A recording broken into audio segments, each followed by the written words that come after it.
Hey, what's going on, everyone? It's astrologer Eric Rosen here for your daily horoscope for Sunday, July 26th of 2020. Thanks so much for being here. Well, today, what do we got going on? It's a huge day for relationships.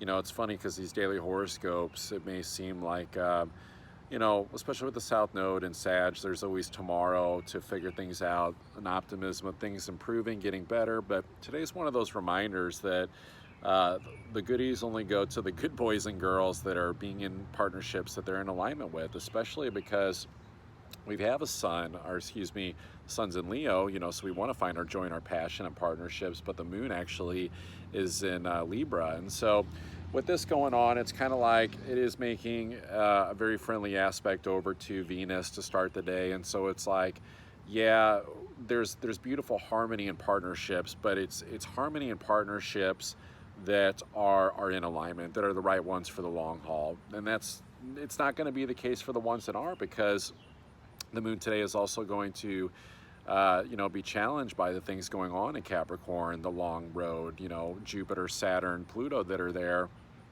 It's really asking us to kind of grow up and be in the right aligned partnerships. It's either going to be, it can be breakup energy, it can be reaping hard lessons from hanging on to relationships that are faltering, or trying to force them to work, or even ones that have ended, kind of like the manifestation fallout of having stayed in partnerships that haven't been in alignment for a long time.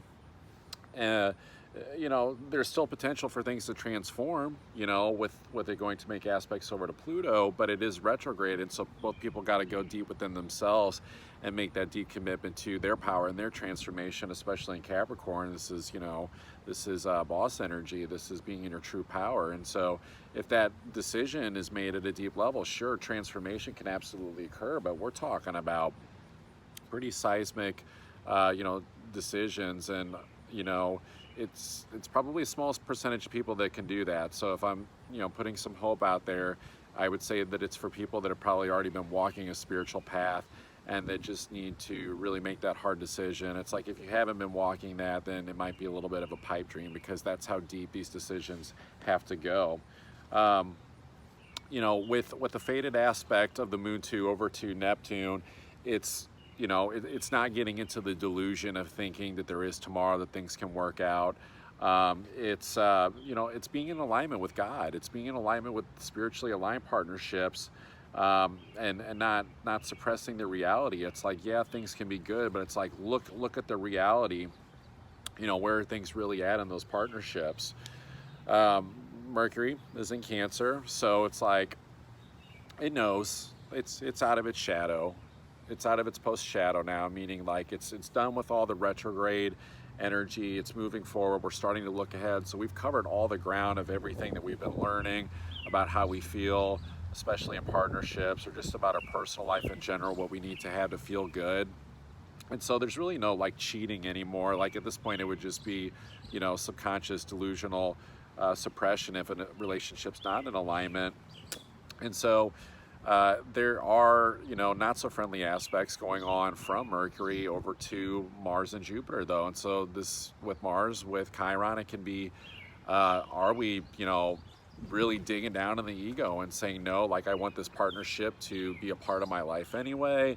But again, like with the Jupiter thing, it's like, Santa delivers gifts at the end of Capricorn, and Jupiter doesn't come to the end of Capricorn till the end of the year. And so this is like where we got to start making those adult decisions to behave ourselves and be of a spiritual integrity in order to get things at the end of the year that we want to have better, to make us feel better. Like, it's only going to come, if we do that. And so this is a check-in point for that. Or, you end up like the Hamburglar at the end of the year from McDonald's. If anyone remembers the Hamburglar, he goes around stealing people's friggin' hamburgers, and it's like, it's not like a literal sense of like people starving. I mean, hopefully that's not the case, but it's more like it's nourishment. Food is nourishment. And so it's like, you want to feel better, you want the nourishment, commit to that long haul, commit to, partnerships that are going to get you there. And you know what, too? Like, especially with Venus making a faded aspect over to Jupiter, and then also still making that square over to Neptune, it's kind of like, it's okay if like the beautiful partnerships that you know that need to take you to where you want to go like are I don't want to say fickle, but like limited in quantity, right? Especially with the Venus and Gemini that deals with numbers and a North Node there. It's more like focusing on what you have, you know, experiencing gratitude for it, and then getting into that vibration is going to be again the thing that attracts it. It's like Venus and a North Node in Gemini is really asking us to go into, you know, our minds to attract what we want. And so that means being in the vibration of abundance, being in the vibration of, you know, beautiful partnerships. And it starts, I think, with a partnership with ourselves, treating ourselves good. So it's like, don't be upset if it feels like those relationships aren't there. It just means that it's clearing beautiful space for more stimulating partnerships to come in. And so I would say that, you know, also just letting go of the need to, like, it's the attachment. I mentioned this yesterday, especially with Saturn still making this faded aspect over to the North Node. It's like, go experience it in your mind first. That's where we create from. But, you know, release the attachment. And, you know, with the Uranus and Taurus, it's like we do deserve the best, most aligned, you know, spiritual partnerships. Like, we can feel good. You know, with the Sun in Leo, it's kind of like, why would you want to be in partnerships that aren't giving you the life that you want? It's like, you know, a lot of this, you know, Neptune, Uranus stuff is like, and Jupiter, it's like, do you believe, like, in spirit? Do you believe that reality can get better? It's like, if we're focused on what's going on in the physical world, we might not believe it because we think it's going this way. But this is where we've got to tap into how we really feel deep down with a Mercury and Cancer that's now covering new ground, to see like our own intuition of like how we feel, and not letting the TV and stuff like that tell us what's going on, because there's delusion going on there. There's an illusion of what's really going on. So, you know, especially, you know, last thing, it's like Jupiter and Capricorn making aspects over to Neptune and Pisces, and then also from Venus over to Jupiter. It's kind of like there is kind of a harsh path to walk with learning some deep lessons, some deep spiritual lessons, big ones that I think deal a lot with releasing a lot of shame, with releasing a lot of the shame that's been you know, pretty prevalent in a Capricorn world that we've lived in for a very, very long time. And so it's like, how are we going to attract the beautiful, not only life, but also the partnerships? They'll be one of like the highest quality. You know, people talk about twin flames and, you know, just wanting, you know, this perfect partnership.